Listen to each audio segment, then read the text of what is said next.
to fix YouTube channel transfer stuff. If you're having any kinds of problem on the YouTube channel, what you want to do is you want to simply open your YouTube studio over here.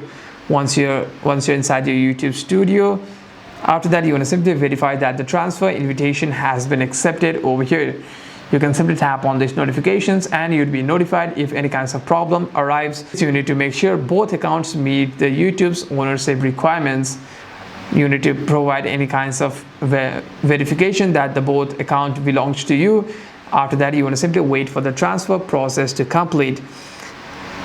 And the transfer process usually takes a lot of time, so you want to have some patience and wait for it. If that doesn't work out, you want to simply refresh your page or sign in into your account again. And if that doesn't work out as well, and if the transfer remains stuck, you want to simply contact the YouTube support creator, since they might be able to help you with this problem. Hope this video was helpful, and if you have any further questions, make sure to leave a comment down below.